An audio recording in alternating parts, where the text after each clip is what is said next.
النصيحة. الدين النصيحة. هذه سبيلي أدعو إلى الله على بصيرة أنا ومن اتبعني وسبحان الله وما أنا من المشركين. نصيحة تكرت. نصيحة تكرت. بسم الله الرحمن الرحيم. الحمد لله رب العالمين والصلاة والسلام على رسول الله وعلى آله وصحبه أجمعين. أما بعد ودي نصيحة تي في ተከታታዮቻችን السلام عليكم ورحمة الله وبركاته። ይህ ነሲሐ ትኩረት የተሰኘው ፕሮግራማችን ነው። በዚህ ፕሮግራም ሰሞናዊ የሆኑ አጀንዳዎችን እያነሳን ሸሪዓዊ መልከታው ምንድነው፣ ከሸሪዓ አንፃር እንዴት ይታያል የሚሉ ጉዳዮችን የምንዳሰስበት ፕሮግራማችን ነው። በዚህ በዛሬው እንደ መጀመሪያ የምናየው ሙዚቃ በዚህ ሰሞን ከተነሱና ማህበራዊ ሚዲያ ላይ ትልቅ ትኩረት ከተሰጣቸው አጀንዳዎች መካከል ይገኛል። የሙዚቃ ጉዳይ ላይ የተለያዩ ድምጾች እየሰማን ነው። በጎን ይፈቀዳል ብለው ሐሳባቸውን የሚሰነዝሩ ሰዎች እንዳሉ ሁላ በአንድ በጎን ደግሞ የሙዚቃን ሐራምነት የተከለከለ እንደሆነ በቁርአን በሐዲስ ክልከላ የመጣበት አላህ ዘንድ የሚያስቆጣው ነው ወንጀል ነው ብለው የሚከራከሩም ወገኖች አሉ። በዚህ ላይ ትክክለኛው አቋም ምን ይመስላል የሚለውን ኢንሻአላህ ለማየት እንሞክራለን። የዚህ ፕሮግራም እንግዳችን ሼኻችን ሼኽ ኢልያስ አህመድ ናቸው። ሐያኩሙላህ ሼኽ። ሐያኩሙላህ ወመርሐበን ቢኩም። ጉዳዩን እንግዲህ ከማናችንም የተሰወረ አይደለም። የሙዚቃ ጉዳይ በደንብ ቅድም መግቢያ ላይ እንዳልኩት አንድ ሰሞን ላይ በጣም የተንሸራሸረ ነበር። አንተም ደርሶሃል ኢንሻአላህ። ጉዳዩ የጥንት ነው ወይስ አሁን የመጣ ነው የሚለውንም እንደ መጀመሪያ እንደ መግቢያ ብናደርገው ዑለማዎች ከድሮ ጀምሮ በዚህ ላይ ነበራቸው አቋም በጥቅሉ ምን ይመስላል ከሚለው ኢንሻአላህ ፕሮግራማችን እንጀምር። الحمد لله رب العالمين وصلى الله وسلم وبارك على عبده ورسوله محمد وآله وأصحابه أجمعين. أما بعد ይህ ርዕስ ምንም እንኳን በተለያዩ አጋጣሚዎች ቢገንም ነገር ግን ከበፊት ጀምሮ የውዝግብ መዞሪያ ዛቢያ ከሆኑ ርዕሶች የሚመደብ ነው እና ያ ሲባል ያው ሁሉም ውዝግብ በእስላም እኩል ልኬት ባይኖረውም ግን ውዝግቡ እስካለ ድረስ ያው በዑለማዎች መካከል የተነሳ የልዩነት አንድ ምንጭ ነው ማለት ይቻላል። ነገር ግን ያው በዚህኛው ትምህርታችን ወይም ፕሮግራማችን በእስላም የሚሰጠውን ብይን ብቻ ሳይሆን ይህ እየተነሳ ያለው ወይም ከዚህ በፊት حتى በተለያዩ ጽሁፎች ላይ የተስተናገደው ውዝግብ ምን ያህል ሚዛን እንዳለው በትክክለኛው የኢጅማዕና የኺላፍ መመዘኛ መሰረት ክብደቱ የት ድረስ ነው የሚለውንም በተቻለ አቅም ረጋ ባለና ያው ማስረጃዎችን በማከለ መልኩ መዳሰስ እንሞክራለን ማለት ነው እና ያው ሰሞነኛ ስለሆነም ብቻ ሳይሆን ጉዳዩ يعني مما تعم به البلوى ነው ማለት ይችላል። ይህንን ስንል ብዙዎች ዘንድ የተሰራጨ ነው። የሙዚቃ ጉዳይ ዛሬ በየሄድንበት በየምንገባበት በታክሲው ወይም ደግሞ በመጓጓዣ መኪናዎች በመናዳምጠው የሬዲዮ ፕሮግራም ላይ የሚሆን በተለያዩ አጋጣሚዎች ጆሮአችን ላይ መንቆርቆሮ አልቀረምና በእንዲህ አይነት መልኩ ብዙዎች ዘንድ ያለን ተጨባጭ ትክክለኛ እስላማዊ ፍርዱን ማወቅ ራሱ በጣም አንገብጋቢ ነው። ስለዚህ በሆነ መልኩ ስለተነሳ የሆነን አቋም ለማስፈረጽ ብቻ ሳይሆን ለወደፊትም ሁሉም እንዲረዳውና ምናልባት ወደፊትም ሊነሱ የሚችሉ ውዝግቦች በዚህ እንዲዳኙ የሚያደርግ መመዘኛ ለማቅረብ እንሞክራለን ማለት ነው። باذن مما تعم به البلوى የሚባለው ደረጃ ላይ ደርሷል ማለት እንችላለን። ያው ኢስቲማዕና ሰማዕ ከመላየቱ ጋር ማለት ሆነ ብሎ ማዳመጥና እንዲሁ ቀስደን ሳናስበው ስለምናዳምጥ ስለምንሰማ ማለት ነው። ጥሩ ነጥብ ነው ያነሳው። مما تعم به البلوى ሲባል ኡሱል الفقه ላይ ይሄንን ርዕስ ያነሱት መጠንቀቅ የማይቻል ወይም መጠንቀቁ በጣም የሚከብድ ነገር ሲሆን ነው። ግን በቋንቋ ደረጃ በጣም ከመሰራጨቱ አንፃር ይሄኛው مما تعم به البلوى የሚለውን ገለጻ መጠቀም ስለሚቻል ነው ያንን ያወሳሁት እንጂ መጠንቀቅ ለቻለ ሰው መጠንቀቁ في الحقيقة ቀላል ነው። ነገር ግን አሁን እንዳነሳው ሆን ብሎ አስቦ አቅዶ ማዳመጥና ሳይፈልገው በጆሮ ይህ ድምጽ መግባቱ የተለያየ ፍርድ ይሰጣቸዋል። ወደፊት ምናልባት ማስረጃዎችን ስንጠቅስ ይህንን ርዕስ መድገማችን አይቀርም። ግን እንደ ጥቆማ ሰማዕና እስቲማዕ ይለያያሉ። ሰማዕ ማለት መስማት ነው፣ ፈልገህም ይሁን አይሁን ማለት ነው። እስቲማዕ ደግሞ ማዳመጥ ነው፣ ሆን ብሎ አስቦ ማዳመጥ ማለት ነው። እና ሁለቱ በቋንቋ ብቻ ሳይሆን በፊቅህ ራሱ ሐታ ከዚህ ውጭ በሆኑ አንዳንድ የፊቅህ ንዑስ ጉዳዮች ላይ ልዩነት አላቸው። ያኒ ሱጁድ ሰህውን ነው ሱጁድ ቲላዋን አስመልክተው አንዳንድ ዑለማዎች ግዴታ የሚሆንበት ሙስተሚዕ ሲሆን ነው እንጂ ሳሚዕ ሲሆን አይደለም ይላሉ። ማለት ሆን ብሎ ቁርአኑን እያዳመጠ የሱጁድ ቲላዋ ቦታ ሲደርስ ያንን ያዳመጠ ሰው ነው መስገድ ግዴታ የሚሆንበት ይላሉ፣ ለምሳሌ ማለት ነው። ካልሆነ ግን ግዴታ አይደለም የሚሉ ብዙ ፍቃዎች አሉ። ይሄ የሚያሳየው በሁለቱ መካከል ያለው ልዩነት ድሮም ፉቃሃዎችም ዘንድ የታወቀ ነበር ለማለት ነው። ስለዚህ እንደ ጥቅል ያው አንድ ሰው ሆን ብሎ ሙዚቃን እስካላዳመጠ ድረስ በሄደበት አጋጣሚ በጆሮ የሙዚቃ ድምጽ የሚንቆረቆር ማንም ዘንድ ተወቃሽ አይሆንም ማለት ነው።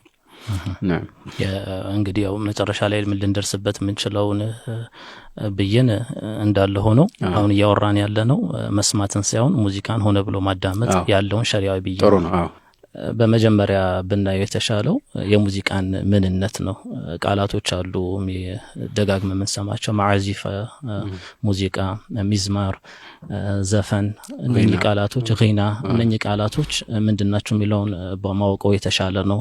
አንድ ፍርድ ላይ ለመድረስ ወይ አንድ ርዕስ ላይ የሆነ ብይን ለመስጠት መጀመሪያ የዛን ነገር ምንነት ማወቅ አስፈላጊ ነውና ምንድናቸው ልዩነታቸውስ ምንድነው የሚለውን እንይሻለን። ትክክል ነው። ያው ዑለማዎች ሁሌም የሚቀበሉት አንድ ብሂል አለ ወይም እንደ መርሆ ልናስበው እንችላለን። አሁን አንተ ራስህ እንዳመለከትከው الحكم على الشيء فرع عن تصوره ስለ አንድ ነገር የሚኖረን ብይን ወይም ፍርድ ስለሱ ካለን ግንዛቤ የሚመነጭ ነው ወይም በሱ ላይ የሚገነባና የሱ ቅርንጫፍ ነው ማለት ነው። ስለዚህ ይህ ወሳኝ ነገር ነው። ስለዚህኛው ስለ ሙዚቃ ወይም ስለ ዘፈን ርዕስ ስናወራ ብቻ ሳይሆን በየትኛውም ጉዳይ ላይ ሁሉ ጊዜ ይህንን ቃል መሰረታዊ ትርጉሙን ዑለማዎች ይጠቀሙበት የሚፈልጉትን ይዘትና የመሳሰለውን ነገር ሳናውቅ በፊት በጥቅሉ እኛ በመናውቀው ግንዛቤ ላይ ተመስርተን ይሄ ነገር ጥሩ ነው ወይም መጥፎ ነው ይቻላል ወይም አይቻልም ማለት ሁሌም ትክክለኛ ያልሆነ ፍርድ ላይ እንድንደርስ ያደርገናል ማለት ነው። በተለይ ደግሞ እነዚህ ቃላት በተለይ ጊና የሚለው ቃል ዑለማዎች ዘንድ ከአንድ በላይ የሆነ ይዘት ኖሮት ነው ጥቅም ላይ የሚውለውና ይህንን ያላወቀ ሰው አንዳንድ ጊዜ የተፈቀደና ያልተፈቀደ የዜማ አጣጣልን ሊቀላቀል ይችላል። ወይም ደግሞ ዘፈን እና ሙዚቃን አስመልክቶ ያልፈቀዱትን ፈቀዱ የፈቀዱትን ደግሞ አልፈቀዱም ብሎ ያልሆነ አቋምን ወደ አንዳንድ ዑለማዎች ሊያስጠጋ ይችላል። ስለዚህ ከዚህ አንፃር ነገሩን ከመሰረቱ ማወቅ ተገቢ ነው እና ይህንን ካልን ያው እንደ ጥቅል ዛሬ ሙዚቃ ወይም ዘፈን የሚባለው ነገር በተለምዶ ከሶስት ነገሮች ነው የሚዋቀረው እንደሚታወቀው። አንደኛ ግጥም ነው፣ ሁለተኛ ደግሞ ዜማ ነው፣ ሶስተኛ ደግሞ የሙዚቃ መሳሪያ ማለት ነው። ስለዚህ ሶስት ዘመናችን ያለው ነው አሁን አብዛኛው እንደዛ ነው ማለት ነው። የግድ አይደለም ግን ሁሉንም ደግሞ እናያቸዋለን። ለብቻውም ሲሆን እንዴት ነው ተቀላቅሎም ሲሆን እንዴት ነው የሚለውን ማየት እንችላለን ማለት ነውና ግጥምን ቅድሚያ ካነሳን في الحقيقة ይህንን የምናነሳው ያው አብዛኛዎቹ ዘፈኖች ወይም የሙዚቃ እንትኖች ይዘቶች በውስጣቸው ግጥም ስላለ እንጂ የግድ ስለሆነ አይደለም። አንዳንድ ዘፈኖች ምንም ቤት የማይመቱ ሊሆን ይችላል ግጥም ያልሆነው ማለት ነው። ግን እንደ ጥቅል በዜማ ተዜመ ማለት ተዜመ ግጥም በእስላም የሚሰጠው ፍርድን ምንድነው የሚለውን ማወቁ ተገቢ ነው። እዚህ ላይ ብዙ የሚያጨቃጭቅ ነገር የለም። እንደሚታወቀው ግጥም በጥቅሉ የተፈቀደ ነው። ግጥም መግጠም፣ ግጥም መሸምደድ፣ ግጥም መስማት እንደ መሰረታዊ እይታ ክልክል ነው ማለት አንችልም። ዑለማዎችም በዚህ ላይ ይስማማሉ ማለት ነው እና ማስረጃ መጥቀስ ባያስፈልግም እንኳን ግን አንዳንድ ማመላከቻ የሆኑ ከቁርአን ከሐዲስ የሚጠቀሱ ነገሮችን ማውሳት ተገቢ ነውና አላህ ቁርአን ላይ እንደሚታወቀው አብዛኛዎቹ ገጣሚዎችን ያወገዘበት ሁኔታ አለ። ወሹዓራኡ የተቢዑሁም الغاوون ግን ይህ በደንብ ተብራርቷል። መጨረሻ ላይ ባለው አንቀጽ ላይ ተብራርቷል ማለት ነው እና መጀመሪያ ላይ ገጣሚዎችን ያው ጠማሞች ይከተሏቸዋል ካለ በኋላ ከምን አንፃር ነው ይሄ ነው አንዱ ትልቁ ችግር። በዛን ጊዜ በነበረው ተጨባጭ በሁሉም ሸለቆ ውስጥ የሚገቡ ናቸው ማለት የሚቀራቸው ርዕስ የለም። በማይመለከታቸውም ጉዳይ ሁሉ የሚገቡ ናቸው ማለት ነው። የንግግር ሸለቆ ማለት ነው። የተለያየ ርዕስ ላይ ይገጥማሉ። አለም ተራ أنهم في كل واد يهيمون وأنهم يقولون ما لا يفعلون የማይሰሩትንም ይናገራሉ። ግጥም አስለን አንደኛ ምርኩዞ ማጋነን ነው። ራሱን ሲያሞግስም ይሁን ሌሎችን ሲያሞግስ ከዚህ አንፃር ስለሆነ የማይሆን ነገር መናገሩ በብዛት ስለማይቀር በተለይ በድሮ ጊዜ ነበሩ ገጣሚዎች በበሽሪ አክዘቡ ነገር እንደሱ አይነት ምሳሌዎቹ በጣም ብዙ ናቸው። አንዳንዶቹ በጣም የሚያስቁም ናቸው። ግን ዞሮ ዞሮ ይሄ የነሱ መገለጫ የሆነ አንድ ተጨባጭ ነው። ይሄን ካለ በኋላ ምን አለ ግን إلا الذين آمنوا وعملوا الصالحات وذكروا الله كثيرا وانتصروا من بعد ما ظلموا وسيعلم الذين ظلموا أي منقلب ينقلبون ከነዚያ ካመኑት በቀር ይላል። ስለዚህ አማኝ ገጣሚዎች አልተወቀሱም። አማኝ መሆናቸው ብቻ ከነዚህ ከተጠቀሱት የግጥም አፋቶች ወይም ደግሞ ግጥምን ወደ መጥፎ ይዘት ከሚቀይሩ ስልቶች ራሳቸውን ሊያጠሩ ይችላሉ ማለት ነው። إلى الذين آمنوا وعملوا الصالحات መልካም ስራዎችንም የሰሩ وذكروا الله كثيرا نعم አላህን በብዛት የሚያወሱ ማለት ነው። وانتصروا من بعد ما ظلموا ከተበደሉ በኋላም እንደዚሁ የሚገባውን አጸፋዊ ምላሽ የሚሰጡ ማለት ነው። እና ያው በረሱል ሰለላሁ ዐለይሂ ወሰለም ጊዜ በርካታ ሙስሊም ገጣሚዎች ነበሩ። የመልእክተኛው ገጣሚዎች የሚባሉ እንደነ ሐሳን ያሉ አሉና እነሱም መልእክተኛው ዐለይሂ ሰላም አንዳንዴ አበረታቷቸው ነበር። እንኳን ሊከለክሏቸው ይቅርና ወህጁሁም ወሩሑል ቁድስ ማዕክ ብለውታል ለሐሳን ማለት ነው። እነዛ ካህዲ የሆኑ ቁረይሾችን በግጥም አነወራቸው ብላ ያበረታቱት ነበር። ጅብሪል ካንተ ጋር ነው ይረዳሃል እያሉም ራሱ ያበረታቱት ነበርና እሱ ያው ጂሃድ ላይ ነበር ማለት ነው። የንግግር ጂሃድ ላይ ነበር ማለት ይቻላል። አልሙሂም ከዚህ አንፃር ሊጠቀሱ ከሚችሉ ሐዲሶች መካከል አንዱ البخاريና ሙስሊም የዘገቡት የአቡ ሁረይራ ሐዲስ አለ እና ምን ይላል አቡ ሁረይራ عن أبي هريرة أن عمر مر بحسان وهو ينشد الشعر في المسجد عمر حسان مسجد ውስጥ ሆነው ግጥምን ድምጻቸውን ጮክ አድርገው ሲያነቡ አለፉ ማለት ነው። እና በዚህ ጊዜ ምንም አላሉም ዑመር። ምንድነው ያደረጉት? قال فلحظ إليه የሆነ አስተያየት አዩት ማለት ልክ እንዳልጣማቸው የሚያሳይ የሆነ አስተያየት ነው ያዩት ማለት ነው። በዚህ ጊዜ ምን አለ ሐሳን ማለት ነው فقال قد كنت أنشد وفيه من هو خير منك በዚህ መስጂድ ውስጥ ድምጽን ጮክ አድርጌ ግጥምን ነበር። ያው ኡንሺድ የሚለው ቃል ድምጽን ከፍ ማድረግ ነው የሚያሳየው ማለት መሰረታዊ ትርጉሙ እሱ ነው። ድምጽን ከፍ አድርጌ ግጥሙን ነበር ወይም ደግሞ ግጥም ነበር መስጂድ ውስጥ ማለት ነው። ማን ባለበት ጊዜ وفيه من هو خير منك ካንተ የተሻለ ሰው ባለበት ያው ካንተ የተሻለ ብሎ የሚያመለክተው መልእክተኛችን ሙሐመድ ሰለላሁ ዐለይሂ ወሰለም እሳቸው እያሉ እንኳን ነበር። ስለዚህ የሚከለከል ቢሆን እሳቸው ይከለክሉኝ ነበር ማለት ነው። እና ዑመርም ያው ምንም አላሉትም። قال ثم التفت الى ابي هريره فقال حسان ናቸው ወደ አቡ ሁረይራ ዞር አሉና من قالت فقال أنشدك الله أسمعت رسول الله صلى الله عليه وسلم يقول أجب عني اللهم أيده بروح القدس استباء الله أتأيك أهله ملكتني عليه الصلاة والسلام سلاني من بلوال لاني ملس ستلين ማለት በኢስላም ዙሪያ በመልእክተኛችን አለይሂ ሰላም ዙሪያ ስለሚነሱ ትችቶች በግጥም መልስ ጥልኝ ብለው ሲያዙኝና ዱዓም ሲያደርጉኝ اللهم أيده بروح القدس يعني በጅብሪል አጠናክረው ጅብሪል ይርዳህ ብለው ዱዓ ሲያደርጉልኝ አልሰማህም ወይ ተመሰክረኛለህ ወይ ብሎ አቡ ሁረይራን ሲያስመሰክር አቡ ሁረይራ አዎናሉ قال اللهم نعم አሁን ሰምቻለሁ ብሎ መሰከረለት ማለት ነው። እና ይሄ አንድ ማስረጃ ነው። طبعا ብዙ ናቸው ማስረጃዎች እንደ ጥቅል ግን የተወሰኑትን ብቻ ማየት ይበቃናል። ለምሳሌ في حديث أبي بن كعب البخاري باورد حديث ላይ መልእክተኛችን عليه الصلاة والسلام إن من الشعر حكمة ይላሉ። ከግጥም ጥበብ አለ ማለት በግጥም ውስጥ የሚተላለፉ ብዙ ጥበቦች አሉ። حتى አንዳንድ ጊዜ በስድ ንባብ ወይም በተለመደ ነስር በሆነ አገላለጽ ሰዎች ዘንድ ተጽዕኖ የማያሳድረው ብሂል ወይም መልካም ነገር ወይም መልካም ጥበብ በግጥም መልኩ ሲተላለፍ ከትውልድ ትውልድ እንደዚሁ የተቀባበሉት ትልቅ የሆነ ተጽዕኖ አሳዳሪ ነገር ይሆናል ማለት ነው። እና መልእክተኛችን አለይሂ ሰላቱ ወሰለም ይህንን ነው እንግዲህ እዚህ ላይ የሚጠቁሙት ማለት ነው። አልሙሂም ግጥምን በተመለከተ ዋናው ሊታይ የሚገባው ነገር ሁለት ነገር ነው። ስለ ግጥም ሁለት ነገሮችን መጠንቀቅ ያስፈልጋል። አንደኛ ይዘቱ ነው።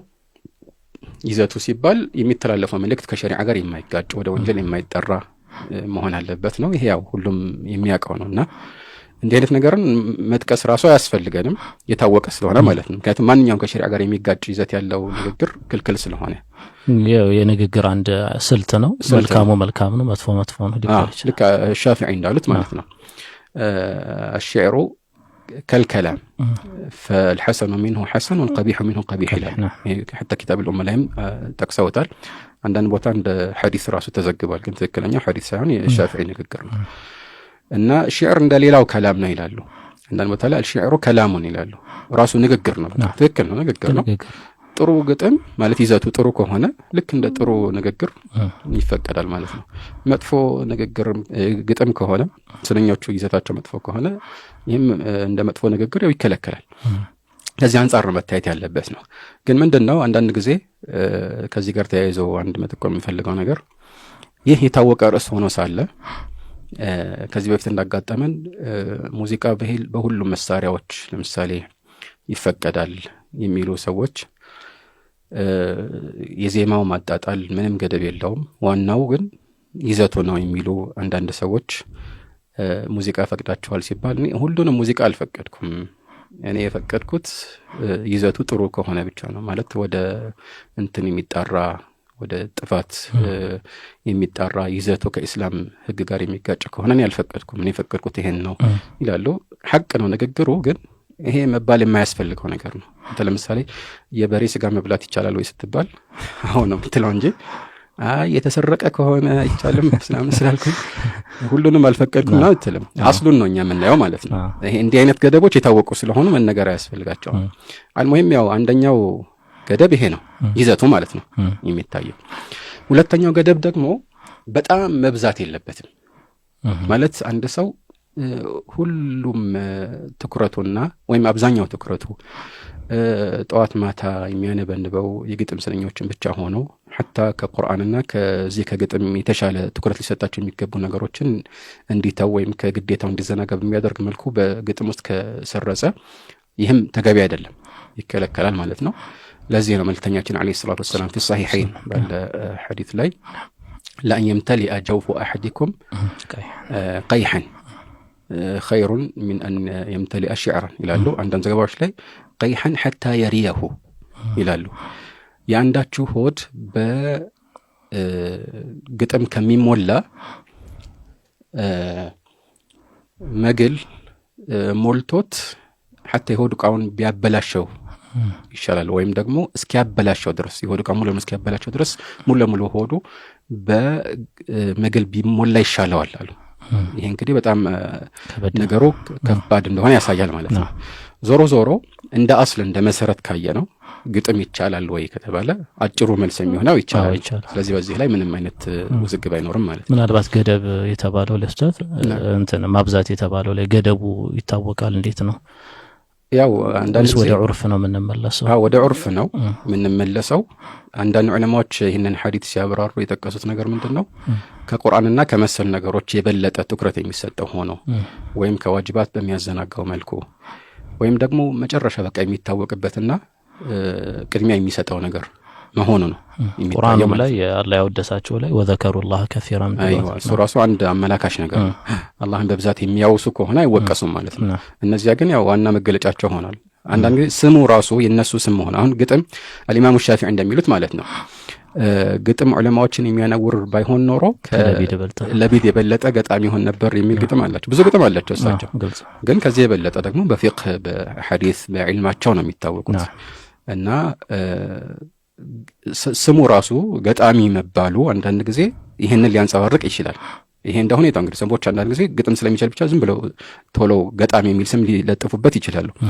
ግን በዋነኝነት የሚታወቅበት ነገር ይሄ መሆኑ ያው ትንሽ እንዲጠነቀቅ ሊያደርገው ይገባል ማለት ነው። ይሄ እንግዲህ ሙጀረድ ግጥም ያለ ምንም ሙዚቃ መሳሪያ ከዜማ ውጭ በሆነ ራሱ ማብዛቱ ራሱ በዚህ መልኩ መልእክተኛው አለይሂ ሰላቱ ወሰለም ካወገዙት ሰውየው ሲናዓ ለምሳሌ ሙዚቃ ልክ እንደ አንድ ባለሙያ ሁሉ ነገር እሱ ደግሞ ወደፊትም ኢንሻአላህ እናየዋለን።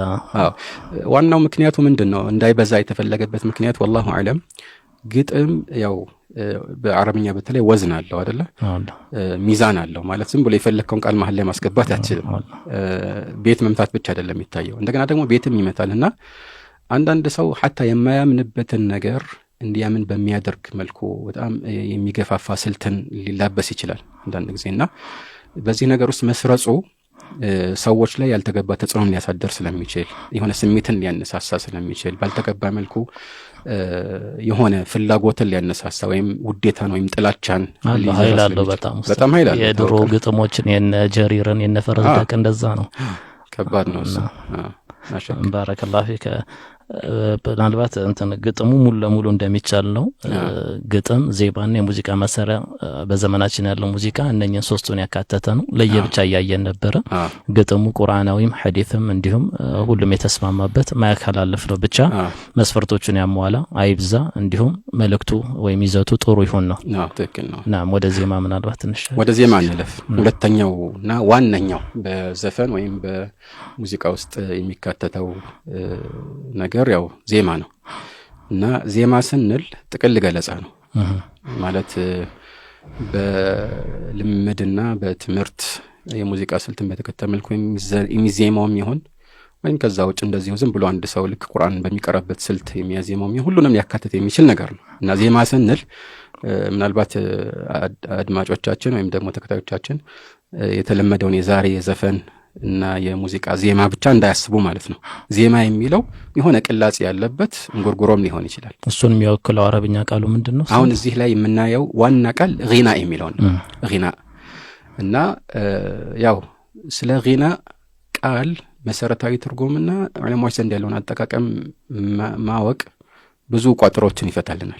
ግን ሐቂቃ ሌላ ማስረጃ ኺላፍ ምናምን ሳንገባ ራሱ ይሄን መረዳት ተገቢ ነው ማለት ነው። ለምን ወደፊት ስለምንጠቅሳቸው አንዳንድ ቁም ነገሮች ይሄኛው መሰረትና ግብአት ይሆነልናል። ስለዚህ ጊና ምንድነው በአረብኛ የሚለውን እንይ። ግን ልብ ሊባል የሚገባው በአረብኛ ስንል ብዙ ጊዜ በተለምዶ እንግዲህ አንድ ነገር ታሪፉ ሉገተን ወስላህን ብለን ስንጠቅስ ሉገተን በቋንቋ ደረጃ ስርወ ቃሉ የሚያስተላልፈው መሰረታዊ ወይም ቀጥተኛ ወይም ጥሬ ትርጉም አንዳንዴ ጥቅም ላይ የማይውል ሊሆን ይችላል አይደለ? አሁን ግን እንደዛ አይደለም የምንለው። ሐታ ዑለማዎች ዘንድ እስከ ብዙ ክፍለ ዘመናት ጊና የሚለው ቃል በመሰረታዊ ይዘቱ የሚወክለው መልእክት አለ ማለት ነው እና ያንን ነው። ምክንያቱም ዑለማዎች ሲናገሩ ያሰቡት ምን ነበር የሚለውንም ለመረዳት ስለሚያመቸን ነው ያኒ መንገዱን ስለሚከፍትልን ማለት ነው። እና እንደ ታሪፍ የተወሰኑ ዑለማዎችን ነገር ባጭሩ መጥቀስ እንችላለን እዚህ ላይ። ለምሳሌ አልኸጣቢ አቡ ሱለይማን አልኸጣቢ ትልቅ የሐዲስና የቋንቋ ሊቅ ናቸው። ገሪብ الحديث በሚለው መጽሐፋቸው ላይ ምን ይላሉ? فكل من رفع صوته بشيء ووالى به مرة بعد أخرى فصوته عند العرب غناء ይላሉ። ማንኛውም ድምጹን ከፍ አድርጎ ከዛ በኋላ ያከታተለው አንዴ ብቻ ሳይሆን በዚህ መልኩ ድምጹን ከፍ አድርጎ ያንን ነገር ሳይቀይር በዛው የቀጠለ ማለት ነው። ይህ አረቦች ዘንድ ይህ ድምጹ ራሱ فصوته عند العرب غناء ይባላል። ስለዚህ ልብ በል አሁን እኛ ዜማ የምንለውን ነገር ራሱ አላስገቡትም እዚህ ላይ። ረፍዕ الصوت ራሱ ወይም ድምጽን ከፍ ማድረጉ ራሱ غناء ነው ማለት ነው። ስለዚህም አንድ ሊታሰብ የሚገባ ነገር فكل من رفع صوته بشيء ምንም አይነት ነገር ነው ይሁን ማለት ነው። ድምጹን ከፍ ያደረገበት የሚያነበው ይዘቱ አይደለም አሁን የሚታየው። ግን በጥቅሉ በዚህ መልኩ ይህንን ሲያቆየው ማለት አንድ ሰው ሲጠራ ከላይ ሆይ ብሎ አንዴ ቢጮህ ይሄ ጊና ይባላል ማለት ነው። መደጋገም ደጋግሞ እንደዚህ ይዞት ሲቀጥል በዚህ መልኩ መቀጠሉ ያው ጊና ነው። قال فصوته عند العرب غناء ግን አሉ ይህም ብቻ ሳይሆን قال واكثره فيما شاق من صوت او شجا من نغمة ولحن ይላል። አብዛኛው ግን ምንድነው የድምጹ አይነት በሰዎች ዘንድ የሚፈጥረው ስሜት ሲኖር ገብቷል። ለምሳሌ እንደ ትዝታ እና ናፍቆት ሻቃ የሚለው እሱን ያመለክታል። ናፍቆትን የሚቀሰቅስ ድምጽ ሲሆን ገብቷል። አው ሸጃ ሚን ነግመቲን ወይ ደግሞ የሚያሳዝን ድምጽ ሲሆን ሐዘን በልብ ውስጥ የሚቀሰቅስ አይነት ቅላጼ ሲሆን ይሄ ነው አብዛኛውን ጊዜ ጊና የሚባለው ይላል። ስለዚህ ይሄኛውም ጊና ነው፣ የመጀመሪያውም ጊና ነው። ግልጽ ነው አይደለም? እና ያው ልብ ሊባል የሚገባው እንዲሁ በጩኸት ብቻ ቅጥ ያጣ ሰዎችን የሚያስጨፍር ወይም ደግሞ ጮቤ የሚያስረግጥ አይነት አጣጣል ሳይሆን በብዛት አረቦች ዘንድ የሚያውቁት ወደፊትም እንደምናብራራው የሆነ የሚያሳዝን ናፍቆትን የሚቀሰቅስ እንዲህ አይነት ነገሩን ነው ማለት ነው። ይሄ አይነት ቅላጼን ነው በብዛት ይሄ ነው ይላል። ስለዚህ ሁለቱም ጊና የሚለው ውስጥ ይካተታል እና ይካተል ሲባል መሰረታዊ ትርጉሙ ብቻ ሳይሆን ዑለማዎችም ዘንድ በዚህ መልኩ ጥቅም ላይ ይውላል። ይሄን ወደፊት እናየዋለን ማለት ነው። ልክ ይህን ተመሳሳይ ነገር ሌሎች የታወቁ የአረብኛ መዝገበ ቃላት ውስጥ እናገኛለን። ለምሳሌ النهاية في غريب الحديث ابن الأثير ማለት ነው። لسان العرب لابن منظور ምን ይላል? وكل من رفع صوته ووالاه فصوته عند العرب غنى ይላል። ድምጹን ከፍ አድርጎ ያከታተለው ድምጹ አረቦች ዘንድ غنى ተብሎ ይጠራል ይላል። የታወቀ ነው። ሌሎችም ቦታዎችም ይሄ ነገር ተጠቅሷል። ግን ያው ለማርሰም ዋና ያው ድምጽ ከፍ ማድረግ የሚለው መሰረቱ ይሄ ነው ማለት ነው። النووي ምን ይላሉ? في شرح مسلم والعرب تسمي الإنشاد غناء عربوች ኢንሻድን غና ብለው ይሰይሙታል ማለት በዚህ መልኩ ይጠሩታል። ሁሌም ባይሆን አንዳንድ ጊዜ ኢንሻድን ራሱ غና ሊሉት ይችላል። ኢንሻድ ምንድነው? ኢንሻድ ቀደም እንዳለው ድምጽን ከፍ ማድረግ ነው።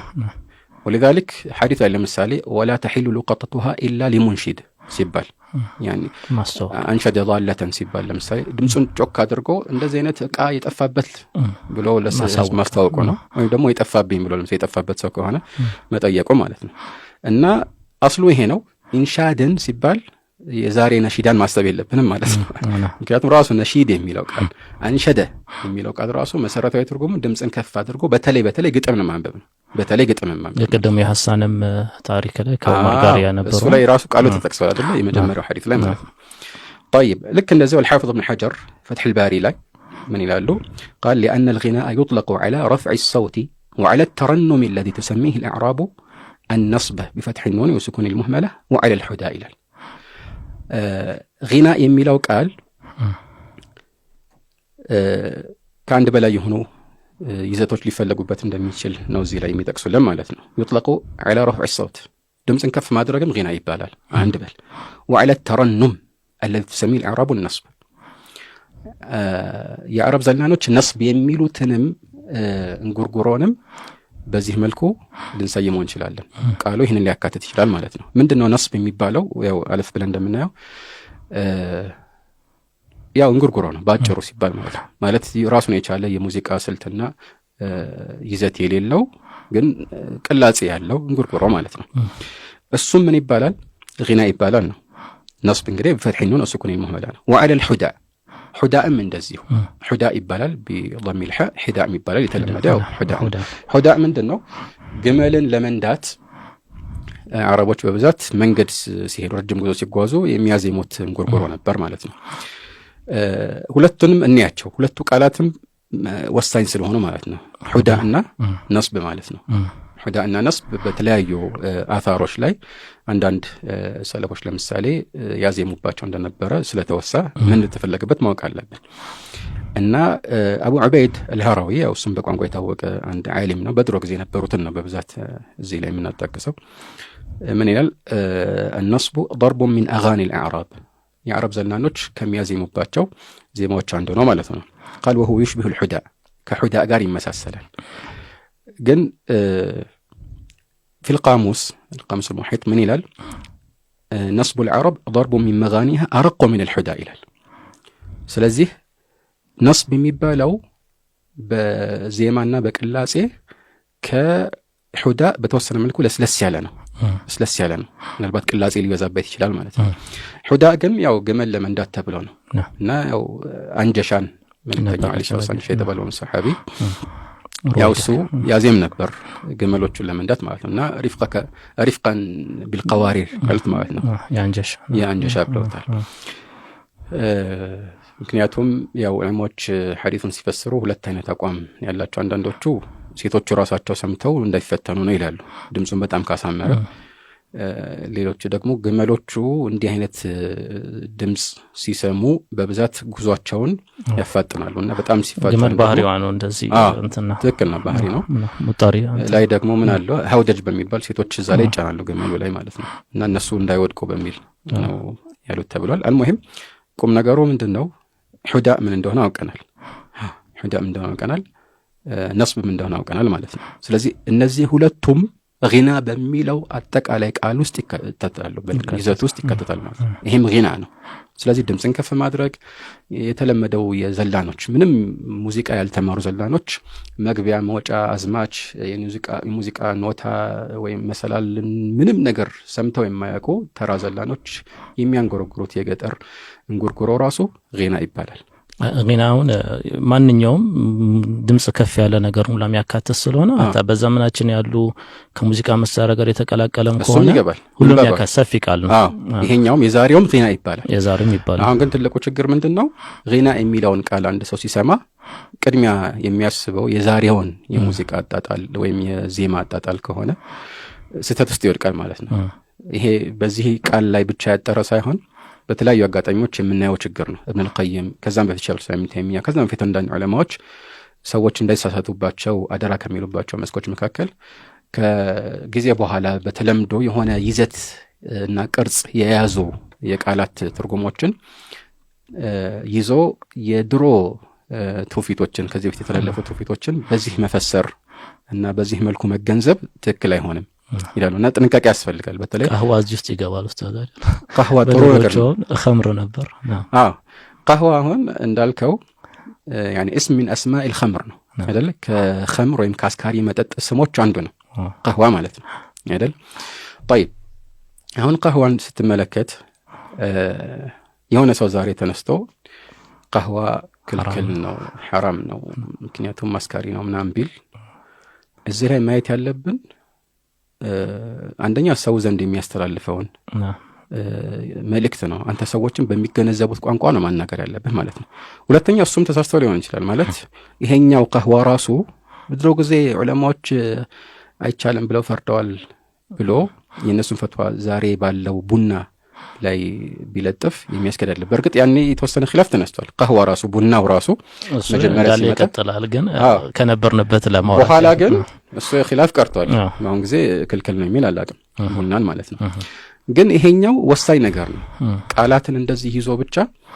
ስለዚህ በተቃራኒውም ልክ አሁን حرام ለማድረግ ነው ቀህዋ አይቻልም የሚል ሰው የኸምር መገለጫ ስለሆነ ወይም ደግሞ የኸምር ስም ስለሆነ ይሄኛውም ኸምር ነው ብሎ ፈትዋ ቢሰጥ ተቀባይነት እንደሌለው ሁሉ በድሮ ጊዜ የተፈቀደውን የዜማ አጣጣልና እንጉርጉሮ ለምሳሌ ስለፈቀዱ አንዳንድ ዑለማዎች የዛሬውም ይፈቀዳል ቢል በተለይ ደግሞ ልዩነቱን ዑለማዎች በጣም አጎልተው ሳለ አሁንም ስህተት ይሆናል ማለት ነው።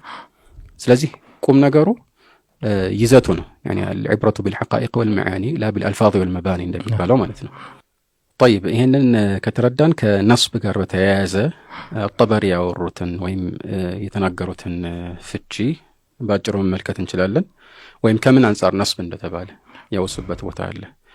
من يقولوا وإنما تسميه العرب النصب لنصب المتغني به صوته وهو الإنشاد له بصوت الرفيع يقولوا نصب لمن تباله ይሄ እንጉርጉሮ የምንለው ከገመል ኋላ ገመኖችን እየነዳ ባይሆን ራሱ ወደፊት እንደምናየው የሆነ ከበድ ያለ ስራ ሲሰራ ወይም ለብቻውን በእግሩ ረጅም ጉዞ ሲጓዝም ቢሆን በእንዲህ አይነት አጋጣሚዎች የሚያንጎራጉረው እንጉርጉሮ ለምን ነስብ የሚል ስም ተሰጠው ከተባለ ይሄንን ሙተገኒ ሲል እንግዲህ ያው ጊና የሚለው ቃልን ቀደም ባውሳው ይዘት መሰረት ድምፁን ከፍ እያደረገ ማዜሙ ወይም ማንጎርጎሮ ማለት ነውና እንዲህ የሚያደርገው ሰው ድምፁን ከፍ አድርጎ በመያዙ ነው ማለት ነስብ ማድረጉ وهو الانشاد له بصوت الرفيع ከፍ ባለ ድምጽ ጮክ አድርጎ ያው ማከታተሉ ነው ማለት ነውና ይሄም ያው ነስብ ከምን አንፃር ነስብ እንደተባለ ነው እና ወደፊት ኢንሻአላህ እንደምናየው አረቦች የሚያውቋቸው ዜማዎች እነዚህ ነበሩ። መጀመሪያ አካባቢ ከነዚህ ውጭ የተለዩ ዜማዎች አይታወቁም ነበር። ግን ያው ከፍቺና ከይዘት አንፃር ምንነታቸውን በዚህ ባጭር ገለጻ ማወቅ እንችላለን ማለት ነው። ስለዚህ በጥቅሉ የድሮም ይሁን ያሁን ማንኛውም ጊና የሚለው ቃል ላይ የጋራ የሚያደርገው ነገር ሙጀረድ ረፍዕ الصوت ነው። ረፍዕ الصوت መኖሩ ነው። በብዛት ዜማ የተወሰነ ዜማና ቅላጽ ሊቀላቀልበት ይችላል። ግን በተለመዱ የሙዚቃ ስልቶች ታጀበም አልታጀበ ድምጽን ከፍ አድርጎ መነባነብም እዚህ ውስጥ መነባነብ እንጉርጉሮ ሁሉም ሊያካትት ይችላል። ግጥምን ከፍ ባለ ድምጽ ይሄ ነው ጊና ማለት ቋንቋዊ ትርጉሙ ይሄ ነው ማለት ነው። ቋንቋዊ ትርጉሙ ስንል ያው እስትላሐን ሌላ ነው ለማለት አይደለም። ነዓም ከዘመናት በኋላ የተለመደው የትኛው ነው የሚለው ሊያናግረን ይችላል። ግን በብዛት حتى ሰለፎች ዘንድ ጊና የሚለው በዚህ አካታች ይዘት ነው የሚነገረው ማለት ነው። እንዲሁ ባለበት ሁክም መስጠት እንችላለን። ለምሳሌ አሁን ይቻላል ነው በዚህ አጥን ይለያያል። የሚፈቀድ አለ የማይፈቀድ አለ ማየት እንችላለን። እሱ አታ በድሮ ውስጥ ለሐም እንኳን ብንሄድ ማለት ነው ሁዳም ሆኖ ወይስ እነዚህ የሚፈቀዱ ናቸው። ሁዳ እና ነስብ እንደሚቻል አሁን በሰጠነው ገደብ መሰረት ኢንሻአላህ የዑለማዎችን ንግግር ማውሳት እንችላለን። ግን ያው ጊና ሲባል አካታች ስለሆነ ከነዚህ ውጭ ያለውና የሆነ የተጨመረበት ነገር ያለ ከሆነ ደግሞ እንዴት ነው የሚታየው የሚለው ማየት እንችላለን። እሱ ሙዚቃስ ምንድነው በተሻለ طيب ሙዚቃ የሚለው ቃል ዛሬ ዘመን የወለደው አዲስ ቃል አይደለም። ድሮም ይታወቃል። ድሮ ማለት በሰለፎች ዘመን ባንል እንኳን ለምሳሌ በ3ኛው ክፍለ ዘመን 4ኛው ክፍለ ዘመን ላይ ይህ ቃል ታውቋል። ነገር ግን ይህ ሲባል አረብኛ አይደለም፣ አስሉ ሙዓረብ ነው። ከሌላ ቋንቋ ተወስዶ ነው አረብኛ ውስጥ የገባው ማለት ነውና ሙሲቃ ይሉታል እነሱ። እንግዲህ አረቦች ሙሲቃ ነው የሚሉት እና ምንነቱን እዚህ ላይ ማወቅ ተገቢ ስለሆነ ቢያንስ አንድ ወይ ሁለት ጥቅሶችን እዚህ ላይ እናውሳ። ኢብኑ አብድ አልበር الحافظ ابن عبد البر የሞቱት ራሱ 463ኛው ዓመተ ሂጅራ ነው እና ጃሚዕ በያን العلم وفضله በተባለው መጽሐፋቸው ምን ይላሉ?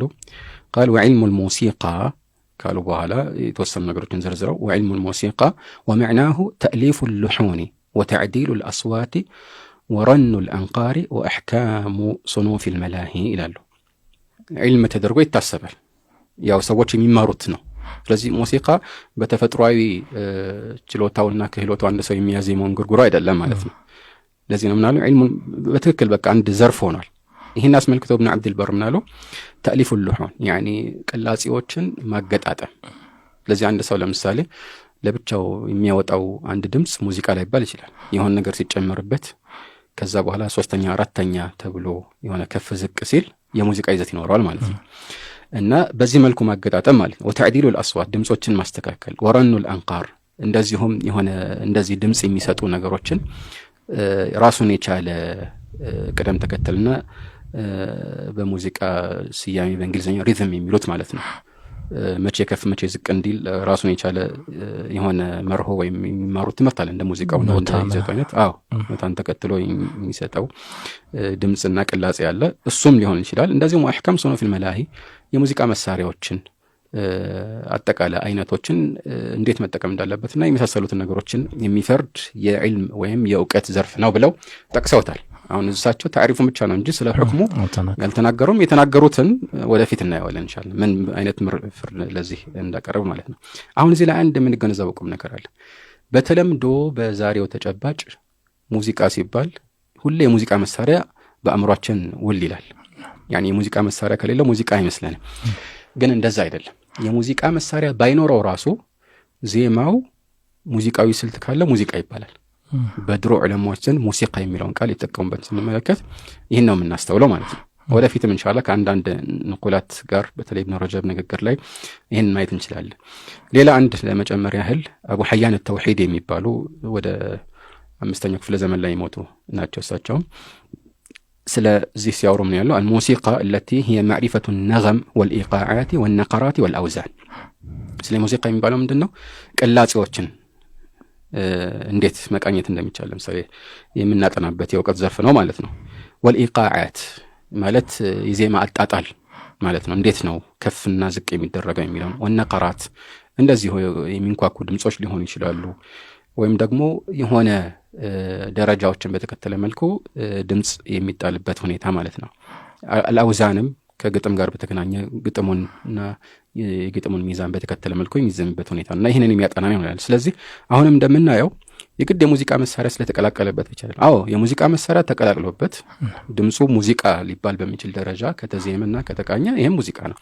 ግን እሱ የግድ አይደለም። የሙዚቃ መሳሪያ ባይኖር ራሱ አጣጣሉና ይዘቱ ማለትም ይዘቱ ስል የዜማ ይዘቱ ማለት ነው አቀራረቡ ሙዚቃ ሊያስብለው ይችላል ማለት ነው። ዶሬ ሚፋሶል እሱ አሁን ኖታ ነው። ለምሳሌ ይሄ አሁን ያልከው በፈረንሳይኛ ነው አስሉ ማለት ነው። በእንግሊዘኛ አሁን ከሲ ነው ሲ ዲ ኢ ኤፍ ጂ ምናምን ብለው እንትን ይሉታል ማለት ነው። ስለዚህ የሆነ ድምጽ ለምሳሌ ስታወጣ ወይም የሆነ ጠረጴዛ ሲጋጭም ይሆን በሆነ መልኩ እሱን ነገር ይለኩታል ከቅጥነቱና ከከፍታው አንፃር። ይሄ ድምጽ እኮ ሲ ምናምን ነው። አንዳንዴ ልክ የሆነ ማይነስ ይሁን ምናምን ይሉታል። እንግዲህ ዝርዝሩን አላውቅም።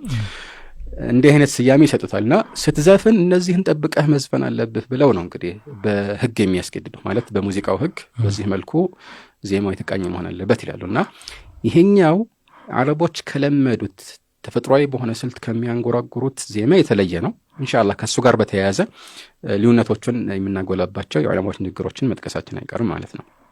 ናም ይሄ የሚፈጥረው ልዩነት ይኖራል ምናልባት? ናም የሚፈጥረው ልዩነት በጣም አለ። እሱም ምንድነው ዑለማዎች ዘንድ የተወሰነው ይፈቀዳል፣ የተወሰነው ይከለከላል። ሀታ ሙዚቃ ብለንም ሙዚቃን ያው አሁን እንዳልነው ስልቱ በዚህ መልኩ የተቃኘ ከሆነ ይከለክሉታል አብዛኛዎቹ። የሙዚቃ መሳሪያ ከሌለበት ይፈቅዳሉ የተባሉ የተወሰኑ ዑለማዎች አሉ። አሁን እንግዲህ እስካሁን ድረስ ስለ ሙዚቃ መሳሪያ ምንም አይነት ወሬ አልጀመርንም። ይሄ ሊታወቅ ይገባል። እስካሁን ምንም አላነሳንም። ወደፊት ነው እሱን የምናነሳው ማለት ነው። እና በዚህ ይዘቱ ራሱ እነኚህን ነገሮችን መለየቱ ዑለማዎች ስለ ጊና ሲናገሩ ሲፈቅዱ ልዩነታቸውን ሲያጎሉ ለመረዳት ይቀለናል። ስለዚህ ከፍቺ አንፃር ቅድሚያ እነዚህን ነገሮች ማወቃችን ወደፊት ለሚኖረው ማብራሪያ አንድ ግብአት ስለሚሆን ያስቀደም ነው ማለት ነው። አሁን ካያናቸው ቃላቶች መካከል አልጊና ይተናል።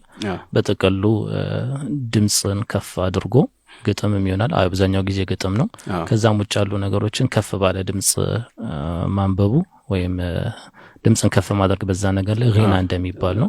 ሙዚቃ ደግሞ ራሱን የቻለ ሙያ ነው፣ ዘርፍ ነው።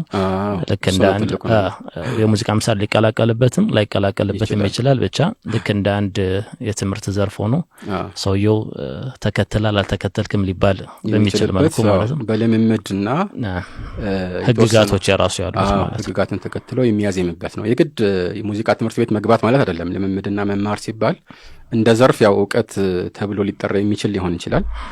ነገር ግን ዋናው ቁም ነገር ሰውየው የሙዚቃ መሳሪያና ኖታዎችን ተከትሎ መዝፈኑ ከልምድ አንፃር ሊያካብተው ይችላል። ግን ዞሮ ዞሮ ህክሙ ተመሳሳይ ነው የሚሆነው። ስለዚህ መማሩ ለብቻው የሚሰጠው ፍርድ ሳይሆን በተለምዶ ህክሙን አይቀይረው። በተለምዶ ግን ይሄንን ነገር ማድረግ የሚቻለው ይሄ ነው፣ በዚህ መልኩ ሲሆን ነው ማለት ነው። ማዓዚፍስ ምንድነው? المعازف ያው ወደፊት ኢንሻአላህ ከአንድ ሐዲስ ጋር ያይዘን በደም እናብራራዋለን። معازف جمع معزفة ነው።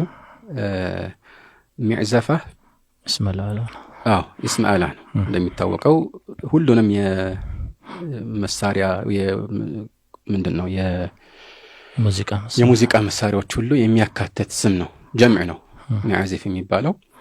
عزف ሲባል መዝፈን ወይም ዜማን ማንጎራጎር ሊፈለግበት ስለሚችል معازفም ይሄ ሊፈለግበት ይችላል፣ ወይም ደግሞ ሌላ ትርጉም ሊሰጠው ይችላል የሚሉ አንዳንድ ሰዎች አሉ። ወደፊት እንደምናየው معازف በዚህ መልኩ ጀምዕ ከተደረገ ይሄ معازف በሚለው ወዝን ከመጣ በሁሉም የቋንቋ ሊቆች ስምምነት የሚፈልግበት የሙዚቃ መሳሪያዎች ናቸው معازف የሚለው ቃል ማለት ነው።